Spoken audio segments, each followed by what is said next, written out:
போலியர்கோன் கடல் போற்றி ஆழிமிசை கண்மிதப்பில் அணிந்த பிரானடி போற்றி வாழி திருநாவலூர் வன்றொன்று பதம் போற்றி ஊழிமலி திருவாதூர திருத்தாள் போற்றி தில்லை வாழந்தனரே முதலாகச் சீர்படைத்த தொல்லையதான் திருத்தொண்ட தொகையடியார் பதம் போற்றி ஒல்லையவர் புராணகதை உலகறிய விரித்துரைத்த செல்வமலி குண்டத்தூர் செக்கிழார் அடி போற்றி. சிவா திருச்சிற்றம்பலம்.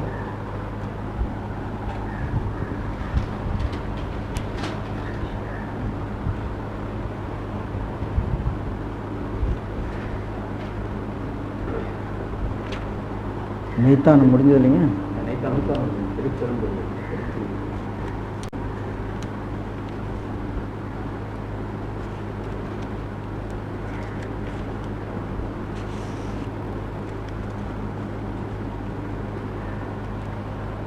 திருப்பெரும்புலியூர், சிதம்பரத்துக்கு திருப்பெரும்பற்ற புலியூர் அப்படின்னு பேர். இது வேற திருப்பெரும்புலியூர். இதுவும் அதே மாதிரி தான் புலிக்கால் முனிவர் வழிபட்டது அப்படிங்கிற புராண கதையை உடையதாக இருக்கிறது. இது புலியூர் என்று வந்தால் பெரும்பாலும் அந்த வரலாறு தான் வரும். திருப்பாதிரி புலியூர் அதுவும் அப்படி தான், புலிக்கால் முனிவர் வழிபட்டது அப்படின்னு சொல்லி அந்த மாதிரி இது புலியூர் என்று இதுக்கு பெயர். திருஞான சம்பந்தமூர்த்தி சுவாமிகள் திருவையாறில் தங்கி இருந்து, பொதுவாக ஒவ்வொரு ஸ்தலத்துக்கும் போகிறது ஒரு வழக்கு. சில ஸ்தலத்தில் தங்கி இருந்து கொண்டு மற்ற இடத்துக்கு போய் வழிபட்டு வந்து அங்கே தங்கிக்கிறது, அந்த மாதிரி சில இடங்கள் உண்டு. அதில் திருவையாற்றில் தங்கி இருந்த பொழுது சென்று வழிபட்டு மீண்ட தலம் இது என்று பெரிய புராணத்தில் குறிப்பு இருக்கிறது. அது ஒரு பதிகம் இருக்குது இந்த ஸ்தலத்துக்கு. அப்புறம் மழபாடி என்ன ஸ்தலம், இந்த ஸ்தலத்து பதியத்தை பார்க்கலாம். மண்ணும் ஓர் பாகம் உடையார் மாலும் ஓர் பாகம் உடையார். இந்த மாலும் ஓர் பாகம் உடையார் என்பது நல்ல மனசில் ஞாபகம் வைத்துக் கொள்ள வேண்டும். திருமாலும் ஒரு சக்தி, அதனால் மாலும் ஓர் பாகம் உடையார். இன்னொரு கருத்து, சிவபெருமானுடைய திருமேனியில் ஒரு பக்கம் உமையம்மையும் ஒரு பக்கம் திருமாலும் அப்படின்னு வர்ற பொழுது இடப்பக்கத்தில் உமையம்மையும் வலப்பக்கத்தில் திருமாலும் அப்படி ஒரு உருவம் உண்டு. அது பிரபந்தங்களில் பாடியிருக்கிறாங்க. குமரகுருபரரும் பாடியிருக்கிறார். அவருக்கு ஒரு உடம்பு, அந்த ஒரு உடம்பை 2 பங்காக பண்ணி 2 பேர் கொடுத்துட்டாரு, அவருக்கு உடம்புன்னு ஒன்று இல்லை அப்படின்னு சொல்லி மதுரை கலம்பகம் என்ற நூலில் பாடியிருக்கார். ஒன்றே உடம்பு அங்கே 2 இடும் பங்கு உடம்பு ஒன்றிலார் அப்படின்னு சொல்லி அவனுக்கு ஒரு உடம்பும் இல்லை. அதனால் மாலும் ஓர் பாகம் உடையார் என்பது ஒரு அரிய குறிப்பு. திருமாலை ஒரு பாகத்திலே உடையவர். இப்போ மாலும் ஓர் பாகம் உடையார்னா எல்லாரும் என்ன நினச்சிக்குவாங்க, சங்கர் நாராயண மூர்த்தியை நினச்சிக்குவாங்க. ஒரு பக்கம் சிவபெருமானும் ஒரு பக்கம் திருமாலுமா இருக்கிறது, அதான் நிறைய பாடி இருக்கிறாங்க. ஆனால் இப்படி ஒன்று உண்டு, ஒரு பக்கம் உமையம்மை ஒரு பக்கம் திருமால், அந்த மாதிரி இடத்த தான் இது குறிக்கிறது. மாலும் ஓர் பாகம் உடையார் விண்ணும் ஓர் பாகம் உடையார் வேதம் உடைய விமலர் கண்ணும் ஓர் பாகம் உடையார் கங்கை சடையில் கறந்தார் பெண்ணும் ஓர் பாகம் உடையார் பெரும்புலியூர் பிரியாரே. முதல் வரியில் மாலும் ஓர் பாகம் உடையார்னு சொன்னார். 4வது வரி தொடக்கத்தில் பெண்ணும் ஓர் பாகம் உடையார். 4வது வரி தொடக்கத்தில் இருக்கிற பெண்ணும் ஓர் பாகம் என்பது உமையம்மையை குறித்து.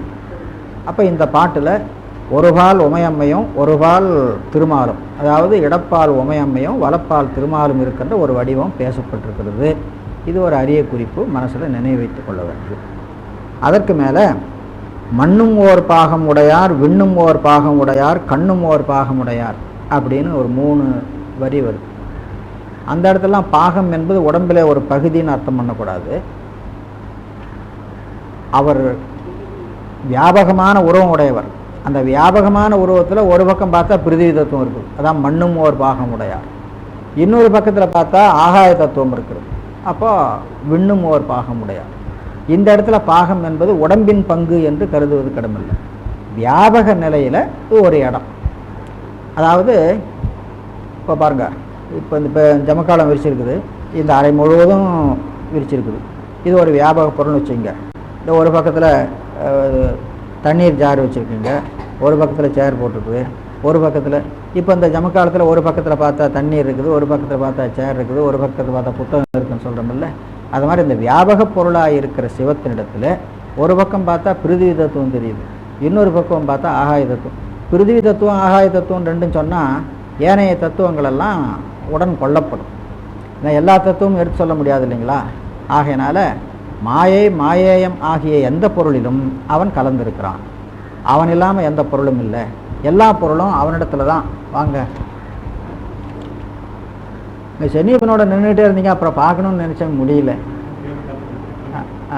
நான் உடனே வந்துட்டேன்.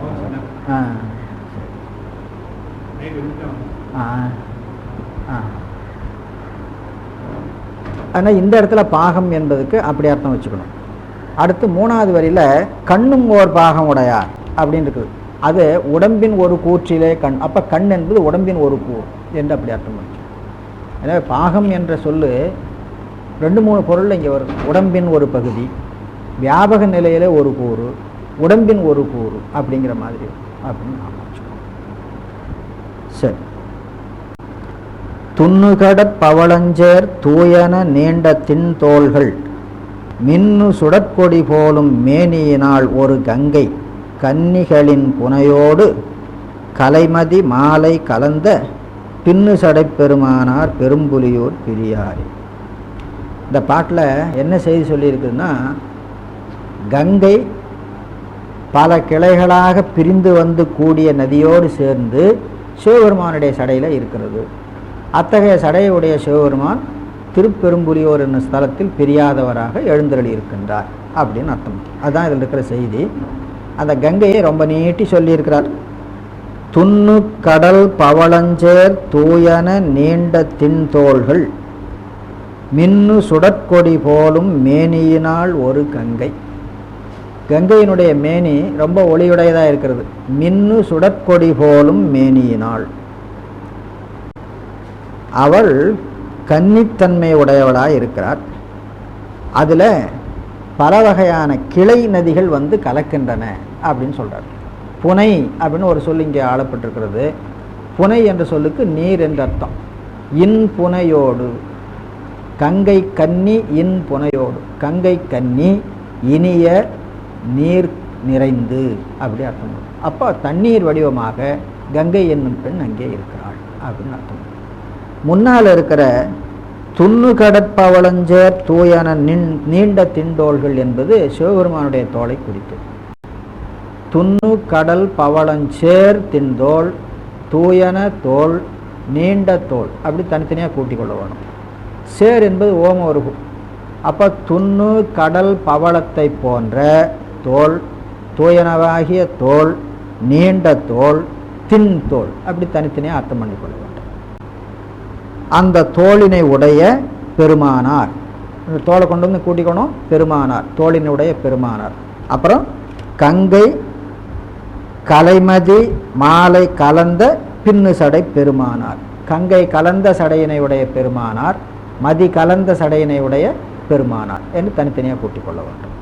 அந்த கங்கைக்கு தான் மின்னு சுடற்கொடி போலும் மேனியினாள் ஆகிய ஒரு கங்கை. அவள் கன்னிகளின் புனையோடு, கன்னிகள் என்பது கன்னித்தன்மை உடையவளாக, புனை என்பது தீர்த்தத்தை குறிக்கிறது. அப்போ கங்கை 1000 முகமாக பறந்து வந்தது அப்படின்னு சொல்லுவாங்க. அவ்வளோ வேகமாக வர்ற கங்கை நேரே அப்படியே பூமிக்கு வந்தால் பூமி தாங்காது என்பதற்காக தான் சிவபெருமான் சடையிலே ஏற்றுக்கொண்டார் அப்படின்னு சொல்லுவாங்க. திருச்சாடலில் அப்படி பாடியிருக்கிறாங்க இல்லையா, பாட்டு சீக்கிரம் ஞாபகத்துக்கு வந்த.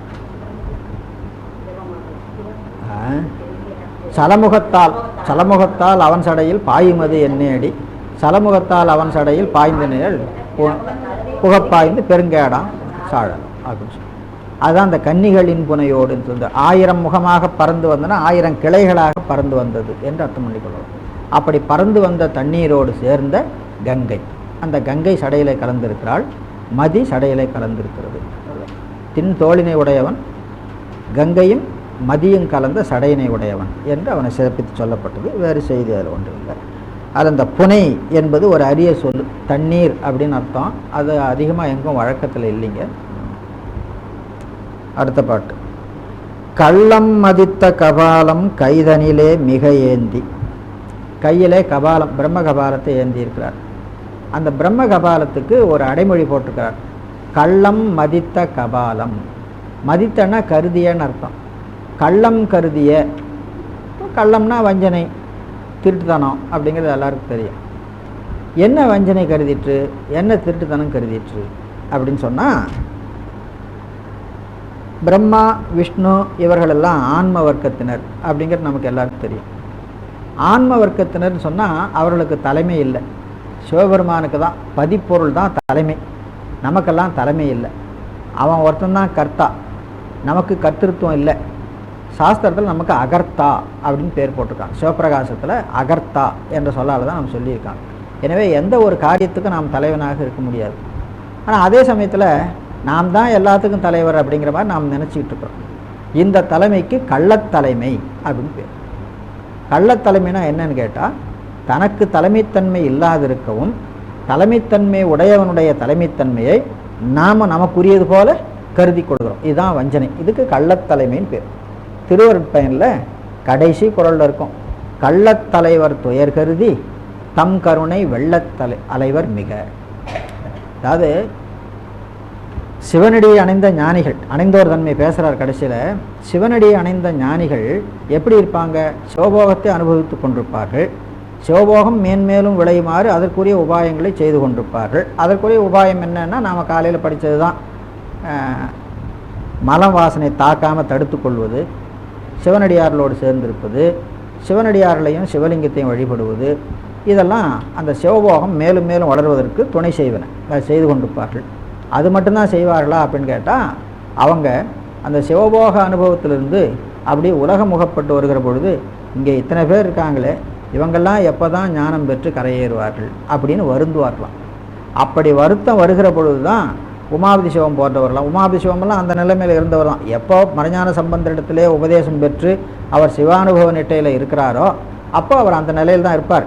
ஆனால் உலக மக்கள் நன்மை கருதி அவர்களுக்கு சாஸ்திரமும் செய்து வச்சிருக்கார். அந்த அனுபவத்தை சொல்கிறார், கள்ளத் தலைவர் துயர் கருதி தம் கருணை வெள்ளத்து அலைவர். தம் கருணை வெள்ளம் காரணமாக, வெள்ளம் போன்ற கருணை காரணமாக மிகவும் வருந்துவர். மிகவும் வருந்துவர்னா இவங்க எப்போ கரையேறுவாங்களோ அப்படின்னு சொல்லி அதுக்கு தான் சொல்கிறது உண்டு. ஒரு கதை சொல்லுவாங்களே, என் பரி நிரம்பினால் ஏறுவன் கரை அப்படின்னு ஒரு கதை தெரியுமா?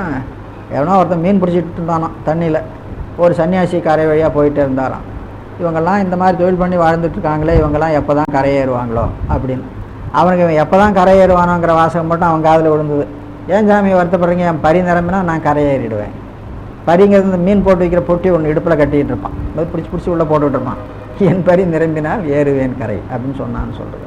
அந்த மாதிரி உமாபதி சிவம் போன்றவர்களெல்லாம் நமக்காக வருத்தப்பட்டு இந்த நூல்களை பாடி வச்சுட்டாங்க. அது அந்த அனுபவம், அது அவருடைய அனுபவமே. அது கள்ளத்தலைவர் துயர் கருதி தம் கருணை வெள்ளத்து அலைவர் மிக.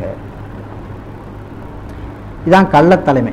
கள்ளம் மதித்த, கள்ளமாக வஞ்சனையாக தலைமைத்தன்மையை தன்கண் ஏற்றிக்கொள்வதற்காக கருதிய பிரம்மன். அந்த கருத்தை போக்க வேண்டும் என்பதற்காக தான் அவனுடைய தலையை கிள்ளினது. கள்ளம் மதித்த கபாலங் கைதனில் மிக ஏந்தி துள்ள மிதித்து நின்றாடும் தொழிலர். கூத்தாடுதல துள்ள மிதித்து நின்றாடுதல். எழில்மிகு செல்வர் வெள்ள நகுதலை மாலை விரிசடை மேல் மிளிர்கின்ற. சடையில் ஒரு தலை இருக்குது, அதுக்கு நகுதலைன்னு பேர். ஏனைய கபாலங்கள் வேறு, அந்த கபாலம் வேறு. இப்போ மார்பில் மாலையாக அணிந்திருக்கின்ற கபாலம் இருக்குது. அந்த கபாலம் எல்லாம் ஊழி காலத்தில் ஒவ்வொரு பிரம்மா அழிந்து போக அவனுடைய பிரம்மாவுடைய தலையை மாலையாக அணிந்து கொள்வது. தலையில் இருக்குது, அதுக்கு நகு வெண்டலை அப்படின்னு பேர். அது இந்த பிரம்மாக்களுடைய தலை அல்ல. அது தாருகாவனத்து முனிவர்கள் யாகம் செய்து இவரை அழிப்பதற்கு பல பொருளை அனுப்பினார்கள் அல்ல, அதில் ஒரு பொருள் அது நகு வெண்டலைன்னு பேர். அது பெரிய சப்தம் விட்டு கொண்டு பயங்கரமாக வரும். அந்த தலையை அவன் ஜடையில் அலங்காரமாக நிற்கும்படி செய்தான். அதுக்கு நகு வெண்டலைன்னு பேர். அப்போ வெள்ள நகு தலை மாலை, வெள்ள நகு, வெள் நகு தலை மாலை, அது ஒரு அகரம் பெற்று வெள்ள நகு தலை மாலை அப்படின்னு. வெள் என்பது தான் அங்கே சொல்லு, அகரத்துக்கு பொருள் இல்லை. வெள்ள நகு தலை மாலை விரிசடை மேல் மிளிர்கின்ற பிள்ளை மதி பெருமானார் பெரும்புலியூர் பெரியார். ஒற்றைப்பிறை சந்திரனாகினால் அவனுக்கு பிள்ளை மதி அப்படின்னு. குழவித்திங்கள் சிலப்பதிகாரத்தில் பாடுவான். குழவித்திங்கள்னு பாடின மாதிரி இங்கே பிள்ளை மதி. அடுத்த பாட்டு இந்த பதியத்திலெல்லாம் சொற்பிரயோகம் தானுங்க, கொஞ்சம் சிக்கலான சொற்பிரயோகம். லயம் என்ற சொல்லு ஒவ்வொரு வரியிலையும் வருது. ஆடல் லயம் உடையார். லயம் என்பது லையம்னு வருது. அப்புறம் லகரம் தமிழில் மொழிக்கு முதல்ல வராதில்ல, அப்போ அதுக்கு ஒரு இகரம் சேர்த்துக்கணும், இளையம் அப்படின்னு வரும். இளையம் என்று வர வேண்டியது இளையம் அப்படின்னு வரும். ஆடல் இளையம் உடையார். லயம்னா தாளம். இப்போ தாளத்தோடு கூடி ஆடுதல் உடையார். ஆடல் லயம் உடையார் என்பதை லயம் ஆடல் உடையார், லயத்தோடு கூடி ஆடுதல். கண்ணாபின்னான்னு கூத்தாடுறதில்ல, அதான் சொல்கிறார். ஆடல் லயம் உடையார் அருமறை தாங்கி ஆரங்கம் பாடல் லயம் உடையார். இங்கேயும் அதே போல் தான் முன்னே சொன்ன மாதிரி லயம் இளையம், லயம் என்பது இளையம்னு வந்தது. பாடல் லயம் உடையார் பன்மை ஒருமை செய்து அஞ்சும் ஊடல் லயம் உடையார் யோகெனும் பேரொளி தாங்கி பீடல் இளையம் உடையார் பெரும்புலியூர் பெரியாரே. யோகெனும் பேரொளி தாங்கி, அது ரொம்ப முக்கியமாக ஞாபகம் வைத்துக் கொள்ள வேண்டும். யோகம் என்னும் பேரொளியினை தன்கண் உடையவனாக, யோகெனும் பேரொளி தாங்கி. சிவபெருமானுக்கு இருக்கின்ற வடிவத்தில் யோக வடிவம் அப்படிங்கிற ஒரு வடிவம் உண்டு. தட்சிணாமூர்த்தி வடிவம் தான் யோக வடிவம். அந்த யோகத்தை பேரொளி அப்படின்னு சொல்கிறார். யோகம் என்ற சொல்லு பல இடத்துல வழங்கும். பொதுவாக யோகம் என்ற சொல்லுக்கு சேர்க்கை, கூட்டம் அப்படின்னு பொருள். அதுக்கு எதிர்மறையாக ஒரு சொல் உண்டு, அதுக்கு விபாகம் அப்படின்னு, பிரித்தல் அப்படின்னு அர்த்தம். தமிழ் இலக்கணத்தில் கூட யோக விபாகம் அப்படின்னு ஒரு உத்தி சொல்லுவாங்க. ஒரு தொடரை ஒரு மாதிரி கூட்டி ஒரு அர்த்தம், இன்னொரு மாதிரி பிரித்து ஒரு அர்த்தம், அப்படி பண்ணுறதுக்கு யோக விபாகம் என்னும் உத்தி அப்படின்னு சொல்லுவாங்க. இது யோகம் என்பதுக்கு சேர்க்கை என்பது பொருள். ஆன்மா திருவருளோடு சேர்தலை நாம் யோகம் என்று சொல்லுவோம். தசகாரியத்தில் இருக்கிற சிவயோகம் என்பது அதான் குறிக்கிறது. ஆன்மா திருவருளோடு ஒன்றுதல். இதுபோக யோகம் என்று ஒரு மார்க்கம் உண்டு, பாதஞ்சல யோகம் அப்படின்னு சொல்லுவோம். பதஞ்சலி முனிவர் என்பவராலே செய்யப்பட்ட சூத்திரம். அந்த சூத்திரத்தில் சொல்லப்படுகிற கோட்பாடுகளுக்கு பாதஞ்சல யோகம் அப்படின்னு பேர். ஷட் தர்சனத்தில் அது ஒரு தரிசனமாக சொல்லப்பட்டிருக்கிறது.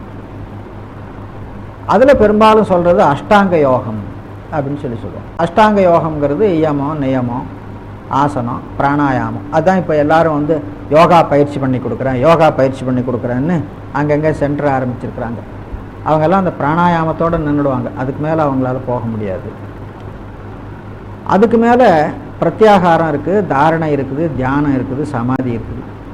இதெல்லாம் சும்மா சாதாரணமாக மனத்தை நிறுத்த பழக்குவதற்கு உரியது. அதுக்கு மேலே அதில் ஒன்றும் பலன் இல்லை. அதுவே பெரிய தத்துவ ஞானம் அப்படின்னு நம்ம நாட்டில் ஒரு கூட்டத்தினர் நினச்சிட்டாங்க. அவங்க தான் யோக மார்க்கத்தினர் அப்படின்னு சொல்கிறது. அந்த யோகம் வேற. இந்த மார்க்கத்தில் ஆதாரங்கள், மூலாதாரம் முதலாக, மூலாதாரம், சுவாதிஷ்டானம், மணிபூரகம், அநாகதம், விசுத்தி, ஆக்ஞை, பிரம்மரந்திரம் அப்படின்னு போகணும். இது ஆதாரம். அதாவது ஒரு குறிப்பிட்ட இடத்துல குறிப்பிட்ட மூர்த்தியை கண்டு இருந்து வழிபட்டு அப்படி போகிறது. இதுக்கு ஆதார யோகம்னு பேர். அந்த மூர்த்தியை படிப்படியாக கண்டு வழிபட்டு அப்படி மேலே செல்லாமல் நேராகவே செல்லுகிற முறை ஒன்று உண்டு. அதுக்கு நிராதார யோகம் அப்படின்னு பேர். ஆதார யோகம் இது முதல்ல பழக வேண்டியது, நிராதார யோகம் பழக வேண்டியது. அதுக்கு மேலே மேலிடம்னு ஒன்று உண்டு, அதுதான் துவாதசாந்த பெருவழி அப்படின்னு சொல்லி. துவாதசாந்தம் அப்படிங்கிறதுக்கு 12 விரற்கடை கடைசி. துவாதசம்னா 12ன்னு அர்த்தம், அந்தம்னா கடைசி. 12 விரற்கடைக்கு மேலே உள்ள இடம் அப்படின்னு சொல்லி துவாதசாந்த பெருவழி அப்படின்னு சொல்கிறது. அந்த இடத்துக்கு போய் சேரணும். அங்கே போய் சேர்றதுக்கு இந்த நிராதார யோகம் கூட பயன்படாது. அங்கே தான் சிவயோகம் அப்படிங்கிற ஒன்று பயன்படும். அந்த சிவயோகம் என்பது திருவைந்தெழுத்தினுடைய விகற்பங்களில் ஒன்றான பிராசாத மந்திரம் அப்படிங்கிற மந்திரத்தின் வழியாக செல்லுவது. அதுக்கு தான் சிவயோகம் அப்படின்னு பேர். அந்த யோகத்தின் வழியாக செல்லுகிற பொழுது உள்ளே சில ஒலிகள் தோன்றும், சில ஒலிகள் கேட்கும். அப்படின்னு சொல்லுவாங்க. அது சாதாரண அந்த ஆதார யோகத்திலும் கூட கேட்கும் என்று சொல்லுவாங்க. ஆனால் இதில் தான் முறை. அந்த இடத்த தான் யோகனும் பேரொளி தாங்கி, யோகத்தினாலே விளையக்கூடியதாகிய பேரொளியை உடையவனாய் அவன் இருக்கின்றான். எனவே அவனை அடைந்தவர்க்கும் அத்தகைய பேரொளி உண்டாகும். சைவ சித்தாந்தத்தில் ஒரு ஆச்சாரியர் மாணாக்கனுக்கு உபதேசம் பண்ணுகிற பொழுது அவர் ஒரு வேலை செய்கிறார். அது என்ன வேலைன்னா, இப்போ உள்ள ஆன்மா இருக்குது, இந்த ஆன்மாவுக்கு அறிவுன்னு ஒன்று உண்டு. அந்த ஆன்மா அறிவுக்குள்ளே ஒரு அறிவு இருக்குது. அந்த அறிவை தூண்டி எழுப்பணும். அந்த வேலையை தான் குரு செய்வார். அதை தூண்டி எழுப்புவதற்கு பயன்படுவது திருவைந்தெழுத்து. இந்த விஷயமெல்லாம் நெஞ்சு விடுதோது அப்படிங்கிற நூலில் உமாபதி சிவம் பாடியிருக்கிறார்.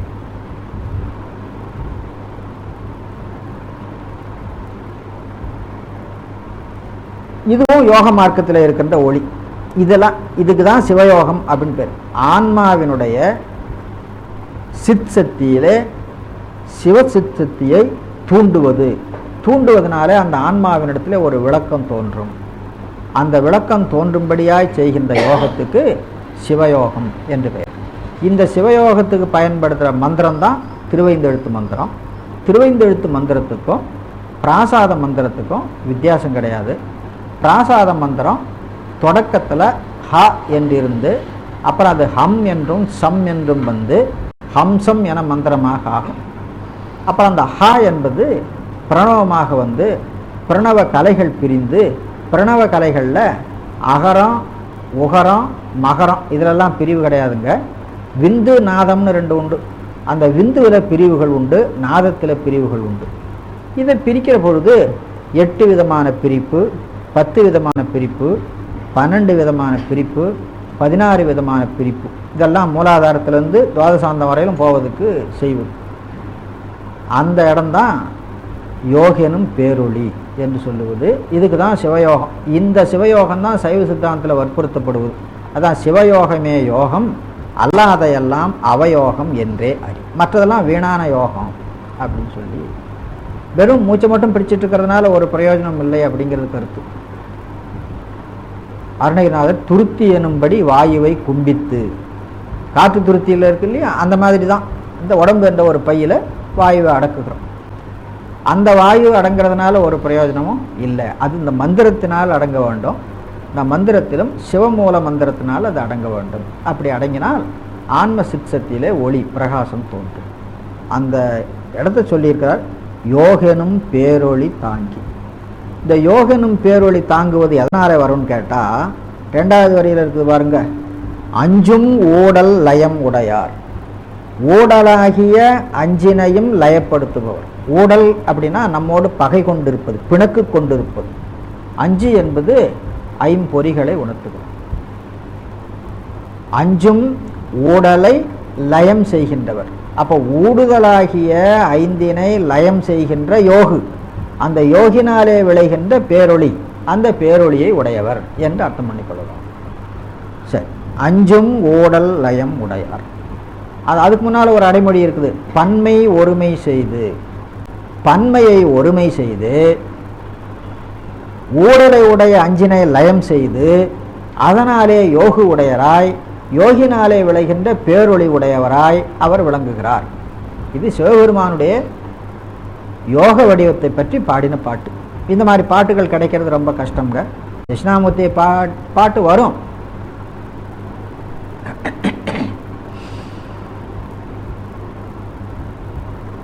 அங்கேயும் கூட ஒளிசேர் நெறியளித்தான்,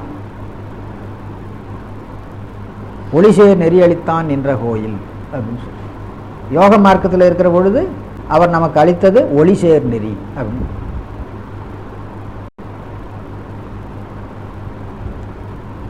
இனி பன்மை ஒருமை செய்து, பன்மை ஒருமை செய்து என்பது இந்த ஐம்புலன்கள் இருக்குது பாருங்க, அது பலவாகிய கவர்த்த உணர்வுகளை தூண்டும். அந்த கவர்த்த உணர்வுகளை தூண்டாம அதை ஒருமுகப்படுத்தி கொண்டவர். அதான் பன்மை ஒருமை செய்து, பன்மையை ஒருமையாக செய்து, பன்மைப்படுத்துகின்ற உணர்வை ஒருமைப்படுத்துகின்ற நிலையில ஆக்கி. அப்படி ஆக்க வேணும்னா என்ன பண்ண வேணும்? பன்மை செய்வதற்கு காரணமாக இருக்கின்ற ஐம்புலன்களை அடக்க வேண்டும். அந்த ஐம்புலன்களை அடக்கினா ஒருமை என்பது தானே வரும்.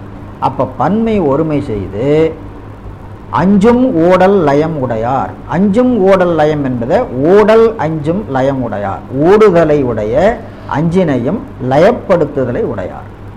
இவ்வளவும் யோக மார்க்கத்தை பற்றி பேசினதுங்க. இது பன்மை ஒருமை செய்து ஓடல் லயம் பண்ணுதல் என்பது பிரத்யாகாரத்தில் வரக்கூடியது. பிரத்யாகாரம் என்பதுக்கு பொருள் என்ன அப்படின்னு கேட்டால், பல வழிகளிலே கவர்த்து ஓடுகின்ற மனத்தை திருப்பி உள்ளே கொண்டு வந்து சேர்க்கிறது. அதுக்கு தான் பிரத்யாகாரம் அப்படின்னு பேர். அந்த பிரத்யாகாரம் பன்மை ஒருமை செய்து அஞ்சும் ஓடல் லயம் உடையார் என்பதில் சொல்லப்பட்டிருக்கு. அப்போ பிரத்யாகாரம் சொன்னதுனால அதுக்கு கீழே இருக்கின்ற ஆசனம் முதற்கொண்டு மற்றதும் கூட்டிக் கொள்ள வேண்டும். பிரத்யாகாரத்துக்கு மேலே இருக்கிற தாரணை, தியானம், சமாதி அதுவும் கூட்டிக் கொள்ள வேண்டும். அந்த யோக நெறியில் நின்றார். யோக நெறியில் நின்றாலும் கூட ஏனைய யோகம் போல வெறும் கிரியை மாத்திரமாக இருக்கிற யோகம் அன்று இது. இது ஞானமாகிய யோகம், சிவயோகம். அப்படிங்கிறதுனால பேரொளி தாங்கி என்பது சொல்லப்பட்டது. பேரொளி தாங்கி என்பதனால இது சிவயோக நிலை அப்படின்னு அர்த்தம். பன்மை ஒருமை இந்த தொடர் ரொம்ப அருமையான தொடர். பன்மை ஒருமை செய்து அஞ்சும் ஓடல் லயம் உடையார். அஞ்சும்னா பயப்படும்னு அர்த்தம் இல்லை. ஐந்தினையும், அஞ்சு என்பது ஐம்பொறிகளை குறிக்கிறது. உண்மை முற்றுண்மை ஐந்தும் என்பது ஐந்தினையும் என்று அர்த்தம். ஓடல் லயம் உடையார் என்பதில் ஓடல் ஐந்தும் லயம் உடையார், ஓடுதலை உடைய ஐந்தினையும் லயப்படுத்துதலை உடையார் என்று யோக மார்க்கம் இந்த பாட்டில் பாடப்பட்டது. இதுதான் இந்த பாட்டுக்கு விசேஷம். யோகனும் பேரொளி தாங்கி, அப்புறம் பீடல் லயம் உடையார். இந்த இடத்துல பீடு அல் லயம் உடையார் அப்படி அர்த்தம் பண்ணணும். பீடு பெருமையுடைய, லயம் உடையார் ஆட்டத்தை உடையார். எங்கே? அல் என்ற இருட்டுன்னு அர்த்தம். மேலே ஆடல் பாடல் ஊடல் என்று அல்லிட்டு தொழிற்பெயரா பண்ணோம். இங்கே என்ன பண்றோம்? பீடல் அப்படின்னு அல்லிட்டு தொழிற்பெயரா பண்றதில்ல. பீடு அல் என்பது எதிர்மறையை உணர்த்துகிறது அப்படின்னு அர்த்தம் பண்ணும். ஆடல் ஊடல் பாடல் மூணு அல்லிட்டு இங்கெல்லாம் கொஞ்சம் இலக்கண குறிப்பு சொல்லித்தான் ஆகணும். இலக்கண குறிப்பு கஷ்டமாக இருக்கும், அது விட்டுடுங்க, மற்றவங்களாம் விட்டுடுங்க. இந்த சூழ்நிலையை விளக்க வேணும்னா கொஞ்சம் இது தெரியணும். ஆடல் ஊடல் பாடல் இதெல்லாம் அல்லிட்டு தொழிற்பெயர். ஆடுதல் ஊடுதல் பாடுதல்னு. இங்கே பீடல் என்பது அது மாதிரி பீடுதல் அப்படின்னு அர்த்தம் பண்ண முடியாது. பீடு அப்படின்னு அர்த்தம் பண்ணணும். அப்போ பீடு அல்னா பெருமை அல்லாதன்னு அர்த்தமாகும். பெருமை அல்லாத லயம் உடையார் என்று அர்த்தம் பண்ணக்கூடாது. அதனால் என்ன பண்ணணும்? பீடு லயம் உடையார் அல் லயம் உடையார் அப்படி அர்த்தம். பீடு லயம் பெருமையுடைய கூத்து. அது எங்கே நிகழ்கின்ற கூத்து? எப்பொழுது நிகழ்கின்ற கூத்து? அல்லின்கண் நிகழ்கின்ற. அல் என்பது இருட்டு. எனவே அது இராக்காரத்தை குறிக்கிறது. இராக்காரத்தை குறிக்கிறனா சங்கார காலத்தை குறிக்கிறது தான் கேவலம். சங்கார காலத்தை, கேவலத்தை இருட்டு என்று சொல்றது வழக்கு. அப்போ பீடு அல் லயம் உடையார் பெருமை பொருந்திய சங்கார கூத்தினை உடையவர். அல் என்பது இருட்டு. இருட்டாவது சங்கார காலமாகிய கேவலம். சங்கார காலத்தில் ஆன்மாக்கள் புனருத்பவத்துக்கு தகுதியாகும்படி இவன் ஐந்தொழில் செய்வான். இந்த ஐந்தொழிலுக்கு என்ன ஐந்தொழில் பேர்? ஐந்தொழில் 3 வகையான தொழில். தோல் ஐந்தொழில் இருக்கிறது, சூக்கும ஐந்தொழில் இருக்கிறது, அதிசூக்கும ஐந்தொழில் இருக்கிறது. இதுக்கு சூக்கும ஐந்தொழில் அப்படின்னு பேர். சங்கார காலத்தில் ஆன்மாக்கள் அடுத்த பிறப்புக்கு தகுதி உடையதாகும்படி செய்கின்ற கூத்திற்கு பாருங்க, அதுக்கு சூக்கும ஐந்தொழில் அப்படின்னு பேர். நாம் உலகில் பார்க்க மாதிரி ஒரு பொருள் தோன்றுகிறது, ஒரு பொருள் அழிகிறது, ஒரு பொருள் வாழ்ந்து கொண்டிருக்கிறது அப்படின்னா இதெல்லாம் தோலமாக இருப்பது. இது தோல ஐந்தொழில். கூடவே இன்னொரு ஐந்தொழில் இருக்குது, அதையும் ஞாபகப்படுத்தி கொள்ளலாம். அதிசூக்கும ஐந்தொழில்னு ஒன்று உண்டு. அதிசூக்கும ஐந்தொழில் என்பது ஒவ்வொரு ஆன்மாவினிடத்திலும் கணந்தோறும் நிகழ்ந்து கொண்டிருக்கு. இப்போ நம்மகிட்டையும் நிகழ்ந்து கொண்டிருக்கிறது. நடராஜா ஆடிட்டு இருக்கிறாருன்னா சிதம்பரத்தில் தான் ஆடிட்டு இருக்கிறாருன்னு இல்லை, நம்மகிட்டையும் ஆடிட்டு இருக்கிறார். இப்போவும் ஆடிட்டு இருக்கிறார், ஐந்தொழில் பண்ணிக்கிட்டே இருக்கிறார். அது இங்கே நின்று பண்ணிட்டு இருக்கிறார். அது நடக்கிற இடம் இந்த இடம். ஏன்னா உணர்த்து முறைமை சகலம்னு ஒன்று இருக்குது இல்லையா? சகலத்தில் கேவல சகலம் ஒன்று உண்டு. கேவல சகலம்னா சகலத்திலே நிகழ்கின்ற கேவலம். அந்த சகலத்திலே நிகழ்கின்ற கேவலத்தில் சகல சாக்கரம், சகல சொப்பனம், சகல சுழுத்தி, சகல துரியம், சகல துரியாதீதம் இப்படி போகும். இங்கே ஒரு உணர்த்து முறைமை உண்டு. அது ரொம்ப மந்தமாக நிகழும். அங்கே தான் 35 கருவி மட்டும் வேலை செய்கிறது. உணர்த்து முறைமை சகலம்னு ஒன்று உண்டு. அது இங்கேருந்து இங்கெல்லாம் இறங்குறது இல்லை, இந்த இடத்துலையே 5 நடக்கும். இதுக்கு சகலத்தின் கண்ணே நிகழ்கின்ற சகலம், இது சகல சகலம்னு பேர். அதனால் மாசகலம் உணர்த்து முறைமை சகலம்னு சொல்லிவிடுவாங்க. இப்படி கீழே இறங்கி வர்றதுக்கு கேவல சகலம். கீழே போயிட்டால் முழுவதும் கேவலம். இங்கே சகலத்தோடு கூடிய கேவலம் நிகழ்ந்து கொண்டிருக்கும். அதாவது 35 கருவிகளை கொண்டு அறிகின்ற அறிவு நிகழும். ஆனால் அது அறிவுத்தன்மை அல்ல, கேவலத்தன்மை, அறியாமைத்தன்மை தான். அது படிப்படியாக இறங்கி கொண்டே போகும். இந்த மாதிரி நிலை ஒன்று உண்டுங்க. அதில் அல் இருட்டு, இருட்டு என்பது சங்கார காலத்தை குறிக்கிறது. அங்கே நிகழ்கின்ற சூக்கும 5 விடை இந்த பாட்டு சொல்லுகிறது. பீடு அல் லயம் உடையார். அப்போ எப்படி அர்த்தம் பண்ணிக்கணும்? பீடு லயம் உடையார், அல் லயம் உடையார், அல்லின்கண் ஆடுதலை உடையார். லயம் என்பது தாளத்துக்கு பேர், இங்கே கூத்தை உணர்த்துகிறது. அப்போ இந்த பாட்டில் என்னென்ன சொல்லியிருக்குது? யோக மார்க்கம் சொல்லியிருக்குது. யோக மார்க்கத்தில் சிவயோகம் சொல்லியிருக்குது. யோக மார்க்கத்தில் ஒரு சின்ன பாட்டில் எல்லாத்தையும் சொல்ல முடியாதுல்ல, அதனால் பிரத்யாகாரம் மட்டும் சொல்லி காட்டி யோக மார்க்கத்தை நிறைவு பண்ணி கொண்டார். அடுத்தாற்போல் சூக்கும 5 தொழில் நிகழ்கின்ற நிலையை இங்கே சொல்லி இருக்கின்றார். எனவே மற்றதெல்லாம் ஆடல் லயம் உடையார், இதெல்லாம் 5 தொழில் பொதுவாக சொல்லுவது, தூர 5 தொழில் என்று வைத்துக்கொள்ளும். எனவே பாட்டு பொருள் பண்ணுறது கொஞ்சம் நெருடலான பாட்டு. நெருடலான பாட்டுன்னு சொன்னாலும் கூட கொஞ்சம் விசேஷமான அர்த்தம் உண்டு. கொஞ்சம் ஊன்றித்தான் பார்க்கணும். இந்த இடத்துலலாம் இது வெறும் தோத்திரம்னு பாடிட்டு போனால் பொருளே வழங்காது. எல்லா பாட்டும் பாடுற மாதிரி இதையும் பாடிடலாம். பொருள் வழங்கணும் அப்படின்னு போனால் கொஞ்சம் கஷ்டமாக. இது மாதிரி நிறைய நெருடலான பாட்டுகள் திருமுறையில் இருக்குது. சிரமப்பட்டு தான் அர்த்தம் பண்ணணும். சரி, அடுத்த பாட்டுக்கு போகலாம். தோடுடையார் குழைக்காதில் சுடுபொடியார் அனலாட காடுடையார் எரி வீசும் கையுடையார் கடல் சூழ்ந்த நாடுடையார் பொருள் இன்பம் நல்லவை நாளும் நயந்த பீடுடையார் பெருமானார் பெரும்புலியூர் பிரியாரே. காதில் குழை தோடு உடையார், அப்படி அர்த்தம் பண்ணிக்கொள்ளுங்க. தோடுடையார் குழைக்காதில் இருக்குது இல்லையா, காதில் குழை தோடு உடையார். ஒரு காதில் தோடும் ஒரு காதில் குழையும், அப்படி அர்த்தம். காதில் தோடுடையார் குழைக்காதில். அப்புறம் சுடுபொடியார். சுடுபொடியார்னா சுட்ட பொடியினை பூசியவர் என்று திருநீட்டு பூச்சு சுடுபொடியார். காஞ்சிபுரம் சாமி குழைக்காதில் சுடுபொடியார் அப்படின்னு சேர்த்து அர்த்தம் பண்ணி காதில் திருநீர் அணிகிற முறையே சொல்லியிருக்கு. அந்த திருநீர் அணிகிற முறை இந்த 16 இடம் கணக்கு சொல்லுவாங்க இல்லையா, அப்படி வர்ற பொழுது இந்த முதுகுந்தண்டு இங்கே இங்கே அணிஞ்சு இங்கே அணிஞ்சு அப்புறம் இப்படி அணிஞ்சு அப்படி வர்றது ஒரு வழக்கம். அது இங்கே சொல்லியிருக்குது அப்படின்னு சொல்லியிருக்கிறார். அந்த குழைக்காதில் சுடுபொடியார்னு அந்த குழைக்காதில்ங்கிறத இங்கேயும் சேர்த்துட்டார். நியாயமாக அது எப்படி சேரும்னு கேட்டால் காதில் குழை தோடு உடையார், தோடுடையார் குழைக்காதில்னு இருக்குது. அப்படியே அர்த்தம்னா குழைக்காதில் தோடு அணிஞ்சவர், குழை அணிந்த காதிலே தோடு அணிஞ்சிட்டார்னு அர்த்தமாகும். அப்படி அர்த்தம் பண்ணப்படாது. இல்லை, காதில் குழையும் தோடும் உடையவர்னு அர்த்தம் பண்ணிக்கணும். அப்புறம் திரும்பவும் அந்த காதில் சுடுபொடியார் என்று அர்த்தம் பண்ணணும். அது வேண்டியதில்லை. காதில் தோடு குழை உடையார், அப்புறம் சுடுபொடியார். அது பொதுவாக சுடுபொடியார் என்பது உடம்பு முழுவதும் திருநீர் பூசினார் இல்லையா, அதை வச்சுக்கொள்ளும் சுடுபொடியார்னு. சாமி அப்படி ஒரு அர்த்தம் எழுதியிருக்காங்க. ஏன்னா நாம் சில கிரியைகளை காட்டுறோம். அந்த கிரியைகளுக்கெல்லாம் திருமுறையில் எங்காவது இடம் இருக்குதான்னு காட்டுறது ஒரு அவசியம். அதனால் இது மாதிரி இருக்கிறதுக்கு உண்டு. அப்புறம் அப்படி காட்டினா அப்புறம் இங்கே முதுகுந்தண்டில் விழாவில் வைக்கிறது, இங்கே வைக்கிறது, இதுக்கெல்லாம் காட்டணும்ல. இருக்கிறத வச்சுக்க வேண்டியது தான்.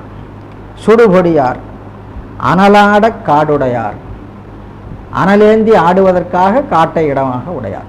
அனலாட, அனலாட என்பது அனலேந்தி ஆட என்ற அர்த்தம். அல்லது அனலை அபிஷேகமாக கொள்ள, அது ஒரு முறை ஒன்று உண்டுங்க. நடராஜ பெருமானுக்கு அனலே அபிஷேகம்.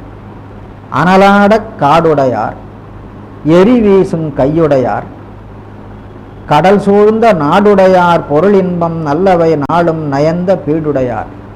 கடல் சூழ்ந்த நாட்டிலே உடையவர்கள் பொருளும் இன்பமுமாகியவற்றுள் நல்லவற்றை நாள்தோறும் நயப்பதற்கு ஏற காரணமான ஏதுவான பீடு பெருமை உடையார். பீடுடையார் என்பது சிவபெருமானை, கடல் சூழ்ந்த நாடுடையார் என்பது ஆன்ம வர்க்கங்களை. கடல் சூழ்ந்த நாடுடையாராகிய ஆன்ம வர்க்கங்கள் என்ன பண்ணுவார்கள்? பொருள் இன்பங்களுள்ளே நல்லவற்றை நாள்தோறும் நயப்பார்கள். நல்ல பொருள் நல்ல இன்பம். அப்படி பொருள் இன்பம் அப்படின்னு சொன்னால் உலகியல் பொருளையும் உலகியல் இன்பத்தையும் குறிக்கும். நல்ல பொருள் நல்ல இன்பம் அப்படின்னு சொன்னால் சிவஞானத்தையும் சிவானந்தத்தையும் குறிக்கும். அது உலகியல் இலக்கியத்திலே அப்படி பாடியிருக்கிறாங்க. பொருள் செய்வார்க்கு அது இடம், நட்பொருள் செய்வார்க்கு அவ்விடம். தவன் செய்வார்க்கு அது இடம், நற்றவன் செய்வார்க்கு அது இடம். சிந்தாமணிங்கிற காப்பியத்தில் பொருள் செய்வார், நட்பொருள் செய்வார், தவம் செய்வார், நற்றவம் செய்வார். முதல்ல பொருள்னு சொல்லி அப்புறம் நட்பொருள்னு சொன்னால் அந்த பொருளுக்கும் இந்த பொருளுக்கும் வித்தியாசம் இருக்கணும். அதுபோல் தவம் செய்வார், நற்றவம் செய்வார்னு சொன்னால் முன்னால் சொன்ன தவம் வேற, நற்றவம் என்று சொல்ற தவம் வேற அர்த்தமா. அதுபோல் பொருள் இன்பம் நல்லவை நாளும் நயந்த, நல்லவையாகிய பொருள் நல்லவையாகிய இன்பம் என்று அப்படி அர்த்தம் பண்ணணும். அப்போ நல்லவையாகிய பொருள்னா என்ன? அப்போ இன்னொரு பொருள் இருக்குது, அது உலகியல் பொருள், உலகியல் இருக்கிற செல்வம். நல்லதாகிய பொருள் என்பது சிவஞானமாகிய செல்வம். அதே மாதிரி இன்பம், உலகியல் இன்பம் என்று சொன்னால் புலன் வழியாக வருகிற இன்பம், நல்லவையாகிய இன்பம் என்று சொன்னால் சிவானந்தம். அதை கடல் சூழ்ந்த நாடுடையாராகிய மக்கள் நாள்தோறும் நயப்பார்கள். அவர்களுடைய நயப்புக்கு தகுந்தாற் போல இறைவன் அவற்றை அவர்களுக்கு ஊட்டுவான். அப்படி ஊட்டுகின்ற பெருமை அவனுக்கு உண்டு அப்படின்னு நாம் ஞாபகம். அதை இங்கே சொல்லுகிறார். அப்போ ஆன்மாக்கள் எதை வேண்டுகிறார்களோ அதை அவர்களுடைய விருப்பம் அறிந்து அவன் ஊட்டுவான். ஆனால் ஆன்மாக்கள் எதை வேண்டுவார்கள், எப்படி வேண்டுவார்கள்? அவரவர்கள் அனுபவிக்க தகுந்த வினைக்கு தகுந்தாப்புல தான் அவர்களுடைய வேண்டுதலும் நிகழும். அந்த வேண்டுதலும் அவன் தான் உள்ள நின்று தோன்றணும். கடல் சூழ்ந்த நாடுடையார் பொருள் இன்பம் நல்லவை நாளும் நயந்த பீடுடையார். இது ஏன் இவ்வாறு சொல்றேன்னா, கடல் சூழ்ந்த நாடுடையார் என்பதும் சிவபெருமானை குறித்தது, பீடுடையார் என்பதும் சிவபெருமானை குறித்தது.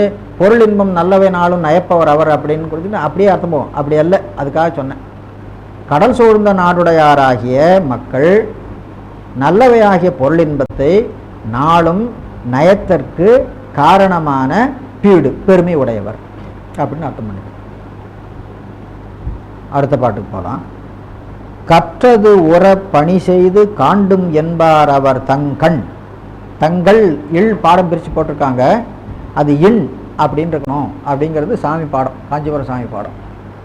கற்றது உற பணி செய்து காண்டும் என்பார் அவர் தங்கண், முற்று இது அரிதும் என்பார்கண், முதலியர் வேத புராணர் மற்ற இது அரிதும் என்பார்கள் மனத்திடையார். அந்த இடத்துல என்பார்கள் அப்படின்னு பணி செய்ய பெற்றி பெரிதும் உகப்பார் பெரும்புலியோர் பெரியாரே.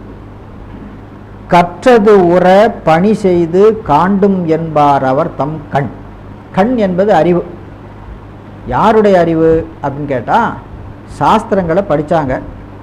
சாஸ்திரங்களை படித்தவங்க அதன் பயனாக இறைபணியில் நிற்க வேண்டும் அப்படின்னு படித்தாங்க. அதான் நம்ம ஏகனாகி இறைபணி நிற்க. முதல் சோத்திலிருந்து சாஸ்திரம் படிச்சுட்டு வந்தோம். சாஸ்திரம் எங்கே முடியுது? அவனே தானே ஆகிய அந்நெறி ஏகனாகி இறைபணி நிற்க மலமாய தன்னோடு வல்வினை என்று. அதில் கடைசியில் முடியுது இறைபணி நிற்க. அப்போ கற்ற சாஸ்திரத்தின் பயன் என்ன என்று கேட்டால், நூல் வழியாக படிக்கிறோம். அப்புறம் ஒரு ஞான குருவை தேடி அடைந்து அவரிடத்துல உபதேசம் பெற வேண்டும். உபதேசம் பெற்று இறைபணியில் நிற்க வேண்டும். இதுதான் திருவள்ளுவர் சொன்னதும், கற்றதனாலாய பயன் என்கொள் வாலறிவன் நற்றாள் தொழாரே. அங்கே உரையாசிரியர் கூட என்ன பண்ணிருக்கிறார்? ஆகம அறிவுக்கு பயன் அவன் தாளை தொழுது பிறவி அறுத்தல் அப்படின்னு எழுதிட்டார். கற்றதனாலாய பயன் என்ன? சும்மா அந்த உலகத்தில் படிக்கிறோமா அந்த படிப்புக்கெல்லாம் பயன் அங்கே சொல்லலை. ஆகம நூல்களை கற்றதனுடைய பயன் தான் அங்கே சொல்கிறார். ஏன்னா கல்வி ரெண்டு கல்வி, உலக நூல் கல்வின்னு ஒன்று இருக்குது, ஞான நூல் கல்வின்னு ஒன்று இருக்குது. உலக நூல் கல்விக்கு பயன் திருவடி அல்ல, ஞான நூல் கல்விக்கு பயன் திருவடி. எனவே கற்றதனாலாய பயன் என்கொள் நான் வாலறிவன் நற்றாள் தொழாருன்னா, கற்றது என்பது எதனை அப்படின்னு கேட்டால் ஆகம நூல்களை. அதனால தான் பரிமேலர்கள் எழுதுகிற பொழுது ஆகம நூல்களை கற்றதனுடைய பயன் அவன் தாளை தொழுது பிறவி அறுத்தல் அப்படின்னு சொல்லி எழுதினார். அப்போ கற்றது உர, கற்றதாகிய சாஸ்திர ஞானம் உர நமக்கு மிகும்படியாய் உறுதி அடையும்படியாய் பணி செய்து இறைபணியில் நின்று காண்டும் அவனை அறிவோம் என்பார்களுடைய அறிவுக்கு அறிவாய் நின்று அவன் தன்னை அறிவிப்பான். அதை கற்றது உரை பணி செய்து காண்டும் என்பார் அவர் தம் கண். சாஸ்திரம் முழுவதும் அடங்கி போச்சு. கற்றதுர பணி செய்து காண்டும் என்பார் அவர் தம் கண் அப்படின்னு சொன்னால் நம்ம சாஸ்திரம் முழுவதும் அதில் வந்துடும். முற்று இது அரிதும் என்பார்கள். அப்படி அறிவங்க முழுமையாக அறிவோம். அதாவது ஏகதேச ஞானத்தை விட்டு சிவஞானத்தில் அடங்கி வியாபக ஞானம் பெற்று அறிவோம் என்பார்களுக்கும் அவர் அறிவு. அப்படி அறிவதற்குரிய முதலியர், முதற்பொருளாய் இருப்பவன். முதலியர்னா முதலானவர்கள் அப்படின்னு அர்த்தம் பண்ணக்கூடாதீங்க. முதலியர் அப்படின்னா அவர்களுக்கு முதலாக இருப்பவர், முதற்பொருளாக இருப்பவர், அறியப்படுகிற பொருளாக இருப்பவர் அப்படின்னு. வேத புராணர் மற்ற இது அரிதும் என்பார்கள் மனத்திடையார். மற்ற இவர்களே அன்றி இது அரிதும் என்பார். இந்த பொருளை நாம் சாஸ்திரத்தாலே அறிவோம் என்று சொல்பவர்களுக்கு அவர் எங்கே இருப்பார்? மனத்திடையார்.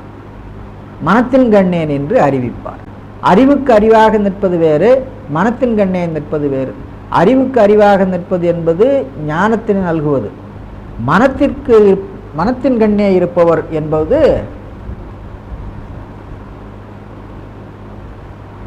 தத்துவங்களின் வழியாய் அறிவை கொளுத்துவதுன்னு ஒரு முறை இருக்குது இல்லை?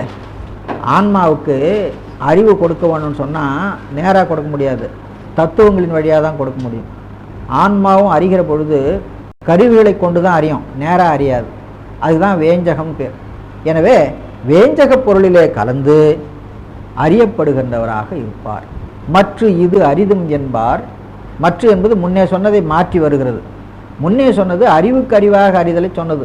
இங்கே கருவிகளினாலே அறிகின்ற அறிவை சொல்லும். அவர்களுக்கும் மனத்திடையே நின்று அவர் அறிவுறுத்துவார். மற்ற இது அரிதும் என்பார்கள் மனத்திடையார். பணி செய்ய பெற்றி பெரிதும் உகப்பார். இறைபணியிலே நிற்பவர்களுடைய தன்மையை மிகவும் சந்தோஷப்படுபவர். பணி செய்ய பெற்றி, பெற்றின தன்மை, பெரிதும் உவப்பார். பெரும்புலியூர் பிரியாரே. மறையுடையார் ஒலி பாடல் மாமலர் சேவடி சேர்வார். குறையுடையார் குறை தீர்ப்பார். குழகர் அழகர் நம் செல்வர். கரையுடையார் திகழ் கண்டம் கங்கை சடையில் கறந்தார். பிறையுடையார் சென்னிதன் மேல் பெரும்புலியூர் பிரியாரே. மறையுடையார் ஒலி பாடல், ஒலி பாடலாகிய மறையுடையார். சாமவேதம். ஒலி பாடலாகிய மறையுடையார். மாமலர் சேவடி சேர்வார். குறையுடையார் குறை தீர்ப்பார். மாமலர் சேவடி சேர்வாராகிய குறை உடையவர்களது குறையை தீர்ப்பவர். மாமலர் சேவடி சேர்வார் என்று சொன்னால் சேவடியை எப்பொழுதும் நினைப்பவர்கள் அர்த்தம். சேர்வார் என்று சொல்வதற்கு நினைப்பவர்கள் அர்த்தம். பிறவி பெருங்கடல் நீந்துவர் நீந்தார் இறைவனடி சேராதார். சேருதல் இடைவிடாது நினைத்தல் அப்படின்னு குறிப்பெழுதுவாங்க. ஏனென்று கேட்டால் இறைவனுடைய திருவடி வியாபகம். எனவே நாம் போய் சேர்றதுக்கெல்லாம் அங்கே ஒன்றும் இடம் இல்லை. அப்போ சேருதல் சேராமைன்னா என்ன? எப்போ நாம் நினைக்கிறோமோ அப்படியே திருவடியை சேர்ந்திருக்கிறோம். எப்போ நாம் நினைக்கிறோம் அப்போ திருவடியை பிரிந்திருக்கிறோம். அவ்வளோதான். திருவடி நம்ம விட்டு பிரிவதும் இல்லை, நம்மகிட்ட சேர்றதும் இல்லை. நாம் திருவடியில் போய் சேருவதும் இல்லை, திருவடியை விட்டு பிரிவதும் இல்லை. அப்போ மாமலர் சேவடி சேர்வார் என்பதுக்கு என்ன அர்த்தம் பண்ணணும்? சிறந்த மலர் போன்ற திருவடியை இடைவிடாது நினைப்பவர்கள் இருக்கிறார்களே அவர்கள் குறைவுடையார். என்ன குறைவுடையார்? குறை என்பது முடிக்கத்தக்கதுன்னு அர்த்தம். குறை என்ற சொல்லுக்கு பொருள் என்னன்னு கேட்டால் முடிக்கத்தக்கது, இன்றியமையாதது அப்படின்னு அர்த்தம். அதுக்கு தான் குறை என்று பெயர். பயக்குறை இல்லை தாம் வாழும் நாடு அப்படின்னு சொல்கிறோம்.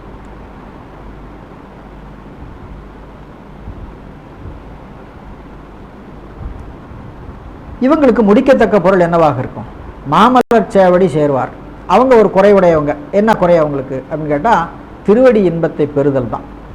எனவே இடைவிடாது நினைப்பதனாலே திருவடி இன்பத்தை பெற வேண்டும் என்ற ஒரு இன்றியமையாமை உடையவர்கள். அது முடிக்கத்தக்க குறை. அதை இவன் முடித்து கொடுக்கிறான். எனவே மாமலர் சேவடி சேர்வார். குறையுடையார் குறை தீர்ப்பார். ரொம்ப அருமையான செய்தி. இறைவனுடைய திருவடியை எப்பொழுதும் தியானிப்பவர்களுக்கு ஒரு குறை ஒன்று உண்டு. சிவானந்த அனுபவம் நமக்கு முழுமையாக எப்போ கிடைக்கும்? அவர்கள் நாள்தோறும் தியானிப்பவர்களாகையினாலே அவர்களுடைய இன்றியமையாமை அறிந்து அவர்களுக்கு அதை முடித்து கொடுப்பவன் அவன். மாமலர் சேவடி சேர்வார். குறையுடையார் குறை தீர்ப்பார். குழகர் இளமை உடையவன் அர்த்தம். குழ என்ற சொல்லுக்கு இளமைன்னு அர்த்தம்.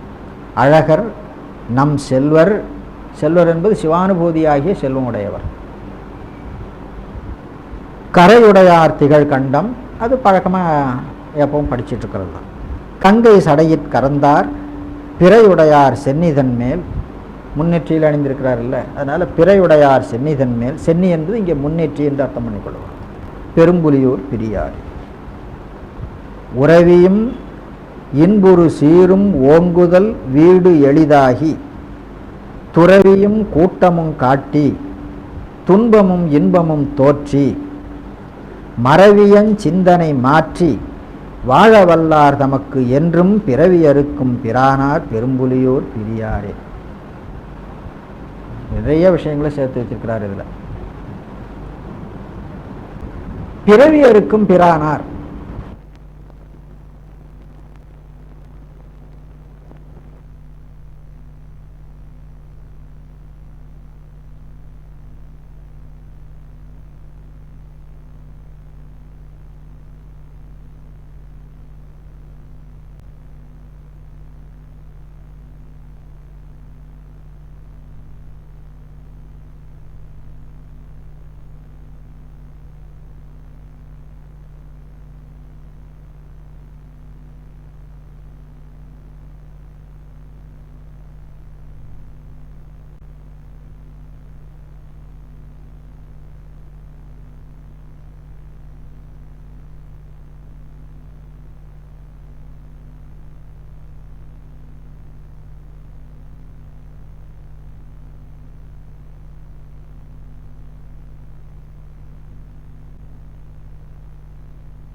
வல்லார்க்கு என்பதில் என்றும் என்பது முன்னால் கொண்டு போட்டு என்றும் வாழ வல்லார்க்கு, என்றும் பிறவி இருக்கும் பிறானார்னு போடப்படாது. பிறவி ஒரு தரம் தானே இருக்கணும், தினம் தானே அறுத்துக்கிட்டு இருக்கிறது இல்லையா, என்றும் பிறவி அறுத்தல் இல்லை. அதனால் என்றும் என்பது பிறவி இருக்கும் என்பதில் போடாது, என்றும் வாழ வல்லார்க்கு, நாள்தோறும் வாழ வல்லார்னு அந்த வாழ்கின்ற முறைமே மேலே ஒரு 2.5 வரியில் சொல்லி இருக்கிறாருங்க. அந்த சொல்லி அந்த முறைப்படி நாள்தோறும் வாழ வல்லார்க்கு பிறவி அறுக்கும் பிரானார் அவர் பெரும்புலியூர் பிரியார். சரி, வாழ வல்லார்னா எப்படி வாழ வல்லார்? மறவியன் சிந்தனை மாற்றி வாழ வல்லார். மறவி சிந்தனை மாற்றி வாழ வல்லார். மறவி அப்படிங்கிறது இருக்குத, மறதின்னு அர்த்தம் இல்லை. மறவி என்று சொல்ல பார்த்தோன்னா சில பேர் மறதி அப்படின்னு அர்த்தம் பண்ணிடுவாங்க. அந்த மறதி வேறு, மறவி வேறு. மறதி என்பது ஏதோ ஒன்று நினச்சோம், திரும்பவும் அது நினைப்புக்கு வரல, மறந்து போச்சுன்னு சொல்கிறோம். யாரோ ஒன்று சொன்னாங்க, காதில் கேட்டோம், அடுத்த நாள் நீ சொன்ன என்ன ஆச்சு மேடம் சொன்னீங்களா, தெரியலையே மறந்து போச்சு அப்படிங்கிறோம். அந்த மறதி வேற.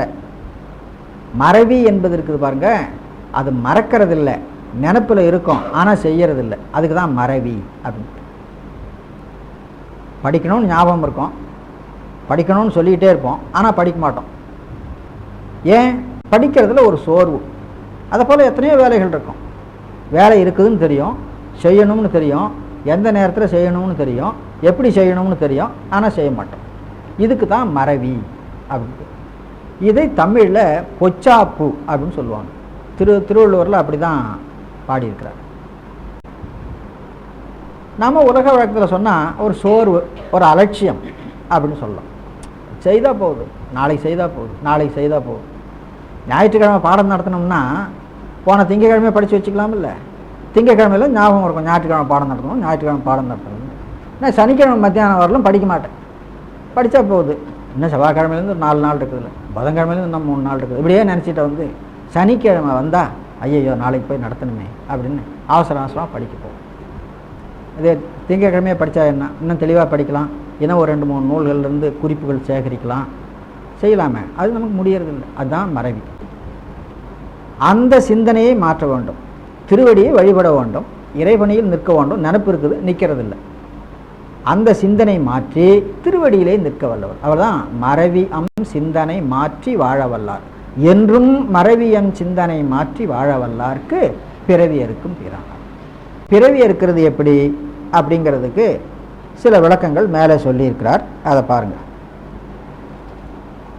துறவியும் கூட்டமும் காட்டி துன்பமும் இன்பமும் தோற்றி.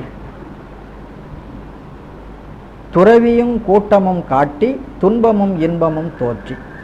கூட்டமும் துறவியும் காட்டி துன்பமும் இன்பமும் தோற்றி, அப்படி அர்த்தம் பண்ணிக்கொள்ளுங்க. கூட்டம் என்பது பாசப்பொருள்களோடு கூடி நிற்கின்ற கூட்டம். துறவினா துரத்தல்னு அர்த்தம். துறவி என்பது அந்த பொருள்களை விட்டு நீங்குதுன்னு அர்த்தம். அப்போ கூட்டமும் துறவியும் காட்டி துன்பமும் இன்பமும் தோற்றி.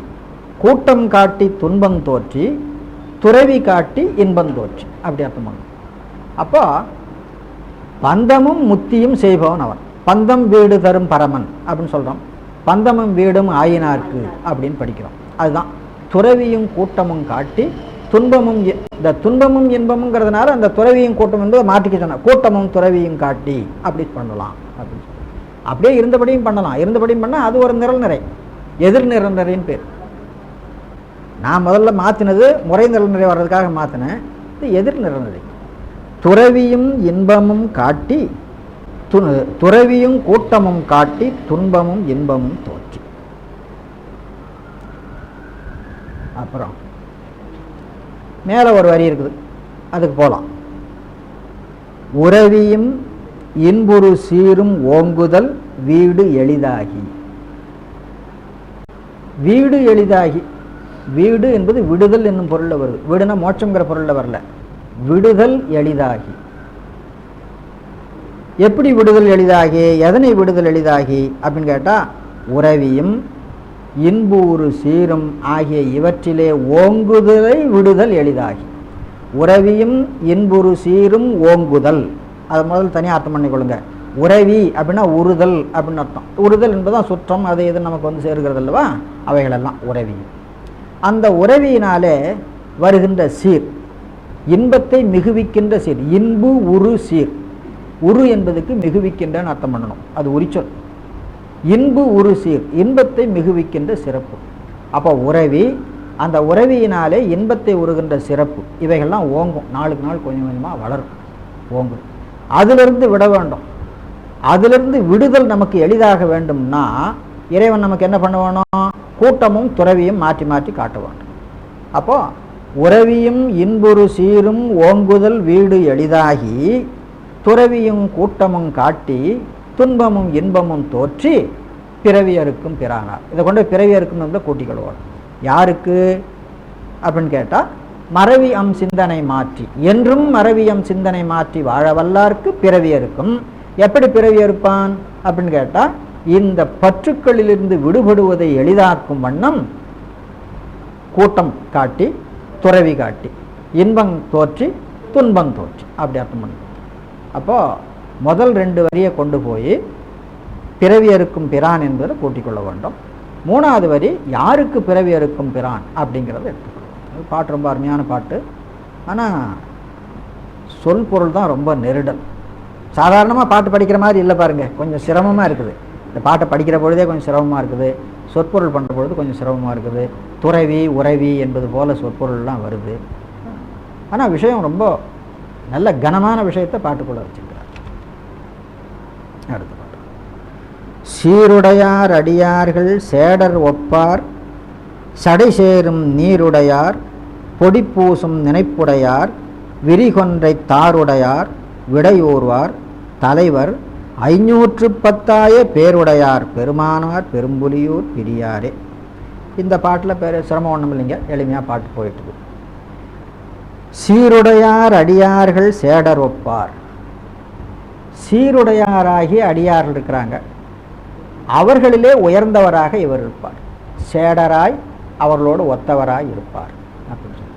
அதாவது இறைவன் தன்னை அடியார்கள் ஒருவனாக எங்கேயும் புலப்படுத்திக் கொள்வான். தில்லைவாழ்ந்தனில் ஒருவராக திருஞான சம்பந்தர் காட்டினார் அல்லவா, அது போல சீருடையார் அடியார்கள் சேடர். சேடர்னா சேடு பெருமை. சேடர் பெருமையுடையவர், பெரியர் அப்படின்னு சேடர் ஒப்பார். சடை சேரும் நீருடையார், அதுக்கு அர்த்தம் வேண்டியதில்லை. பொடிப்பூசும் நினைப்புடையார், அது விரிகொன்றை தாருடையார், எல்லாருக்கும் தெரிஞ்ச விஷயம்.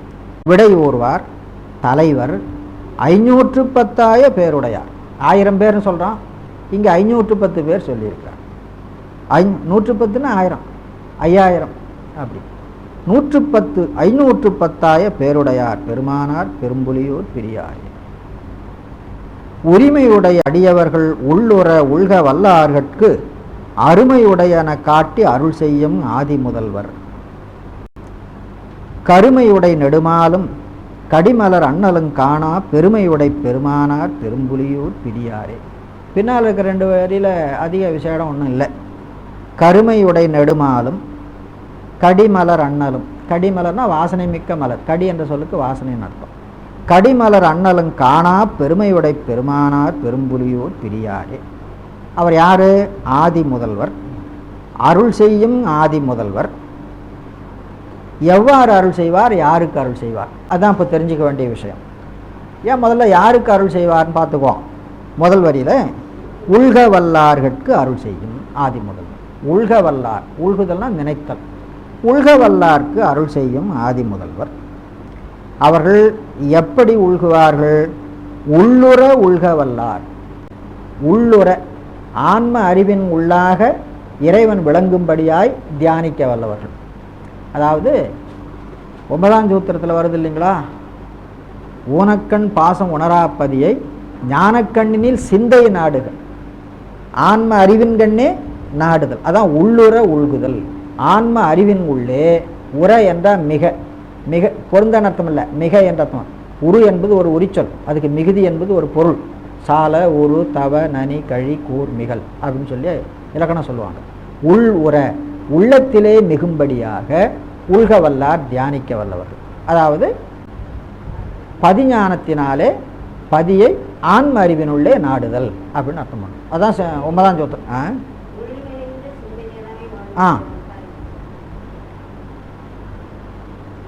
உள்ளுற உள்க வல்லார். அதுக்கு மேலே அவங்க யாரு? அடியார்கள். எத்தகைய அடியார்கள்? உரிமையுடைய அடியார்கள்.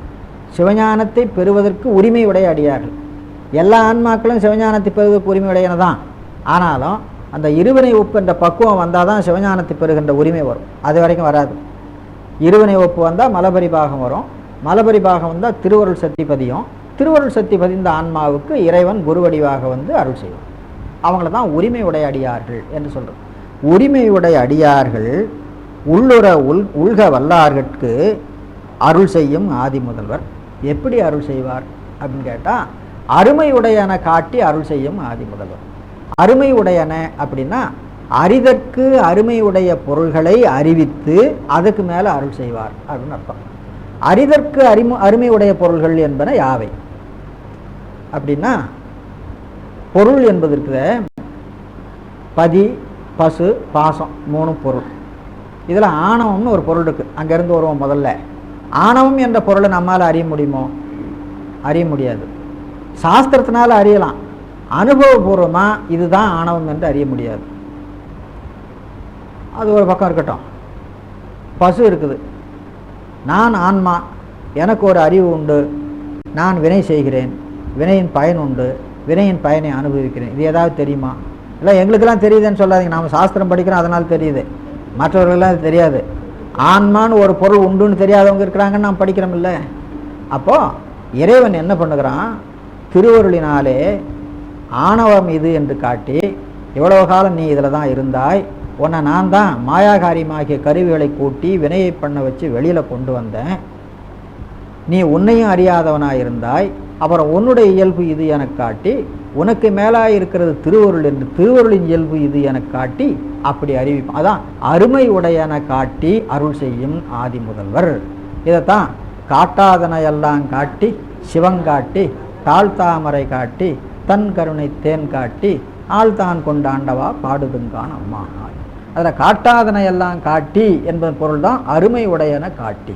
அருமை உடையனா அறிதற்கு அரிய பொருளாகிய மலம் இது, பசு இது, அருள் இது என்பதை காட்டி, அதாவது மகரம் இது, நகரம் இது, வகரம் இது என்பதை காட்டி இப்படி அருள் செய்வான். அது அருமை உடையன காட்டி அருள் செய்யும் ஆதி முதல்வர். பெருமையுடை பெருமானார் பெரும்புலியூர் பெரியாரே. அப்போ இந்த முதல் வரி 2வது வரியில் சாஸ்திரம் தான். ஏறக்குறைய இந்த பதிகத்தில் பெரும்பாலான தொடர்கள் சாஸ்திரத்தை விளக்கக்கூடிய தொடர்களாகவே அமைந்திருக்கின்றன. அடுத்து பிறை வளரும் முடிச்சென்னி பெரும்புலியோர் பெருமானை நரை வளரும் பொழிற்காழி, நரை என்பது தேன் மனம் என்று அர்த்தம் வரும். நரை வளரும் பொழிற்காழி நற்றமிழ் ஞான சம்பந்தன் மறை வளரும் தமிழ் மாலை. இந்த பதியத்துக்கு திருஞான சம்பந்தர் கொடுத்த பேர். சில பதியங்களுக்கு அவரே பேர் கொடுக்குறார். பெரும்பாலும் பதியங்கள் இருக்காது, சில பதியங்கள் இருக்காது. மறை வளரும் தமிழ் மாலை. மறை வளரும் தமிழ் மாலைன்னா ரகசியமான பொருள்களை வெளிப்படுத்துகின்ற தமிழ் மாலை அப்படின்னு அர்த்தம். மறை வளர்ந்தவன்னா வேதம் வளர்கின்ற தமிழ் மாலைன்னு அர்த்தம் இல்லை. மறை என்பது மறைப்பொருள், ரகசியமான பொருள் என்னும் பொருளை உடையது. ரகசியமான பொருள் எது? ஆணவம்னா என்னன்னு நமக்கு வெளிப்படையாக தெரியாது, அவன் வெளிப்படுத்துகிறான். ஆன்மானா என்னன்னு தெரியாது, அவன் வெளிப்படுத்துகிறான். ஆன்மா திருவருளை பெறுகிற முறைன்னா என்னன்னு தெரியாது, அவன் வெளிப்படுத்துகிறான். நாம் மேலே பாட்டுகள்லாம் படித்தோம் இல்லைங்களா? அதிசூக்கும ஐந்தோடு சொல்லியிருக்கிறார்னு, சூக்கும ஐந்தோடு சொல்லியிருக்கிறாருன்னு சொன்னேன். ஆன்மாக்களுக்கு அருளுகின்ற முறையை சொல்லியிருக்கிறாருன்னு சொன்னேன். பெத்த முத்திகளை பற்றி சொன்னேன். இவ்வளோ விஷயம் இதில் பாடியிருக்கிறாருல்ல. இதனால் இருக்கிறதுனால மறை வளரும் தமிழ் மாலை. சாதாரணமாக பார்த்தீங்கன்னா மறை வளரும் தமிழ் மாலைன்னா வேதம் வளர்கின்ற தமிழ் மாலை, வேத பொருள் இதில் பாடியிருக்கிறார் அப்படின்னு அர்த்தம். அப்படி அல்ல, மறைப்பொருள். மறைப்பொருள் என்பது ரகசியமான பொருள், ஆசிரியன் உபதேசத்தினாலே உணர்த்தக்கூடிய பொருள். அதுக்கு தான் மறை அப்படின்னு பேர். உபதேசம் என்பது வெளிப்படையாக சொல்றதில்லை, அதனால் அதுக்கு மறை அப்படின்னு பேர். அந்த மறை பொருளாக உணர்த்தப்படுவதை இந்த பதியத்தில் நான் வச்சு பாடியிருக்கிறேன். மறையுடையாய் தோழங்கள் வேதம், அங்கே வேதம் பொருள். அவன் வேதம் சொன்னானாகையினால அவனுக்கு வேதத்துக்கு உடையவன். அந்த உடைமை என்னன்னு கேட்டால் செய்தானும் செய்யப்பட்டதுமாகிய உடைமை, கர்த்தாவும் கர்த்தாவினால் செய்யப்பட்ட காரியமாகிய தொடர்பு. அதுதான் அங்கே மறையுடையான்னு சொல்லப்படுது. இங்கே மறை வளரும் தமிழ் மாலை என்பதில் மறை என்பது ரகசியார்த்தம், வளர்தல் என்பது இங்கே வெளிப்படுத்தி சொல்லுதல் என்ற பொருள். மறை வளரும் தமிழ் மாலை வல்லவர்தம் துயர் நீங்கி நிறை வளர் நெஞ்சினராகி. நிறை வளர் நெஞ்சினர். நிறை என்பது நிறைதல், சிவஞானமும் சிவானந்தமும் மேன்மேலும் நிறைகின்ற நெஞ்சினை உடையவராகி. நிறை வளர் நெஞ்சினராகி நீடுலகத்து இருப்பார். நீடுலகத்து இருப்பார், உலகில் நீடு இருப்பார். அப்படி நிலமிசை நீடு வாழ்வார், மிசை நிலத்து நீடு வாழ்வார்னு மாற்றிக்குவாங்க. நிலமிசை நீடு வாழ்வார்னா மலைமிசை ஏகினான் மானடி சேர்ந்தார், நிலமிசை நீடு வாழ்வார்னு இந்த உலகத்தில் ரொம்ப காலம் வாழ்ந்திருப்பாங்கன்னு அப்படி அர்த்தம் இல்லை. மிசை நிலத்து நீடு வாழ்வார். நிலமிசை என்பது மிசை நிலம்னு மாற்றி வானுலகம் என்று அர்த்தம் பண்ணி அங்கே ரொம்ப காலம் இருப்பார். அவர் நிலமிசை வாழ்வார். நீடுலகத்து இருப்பார்னா உலகத்து நீடு இருப்பார். சரி.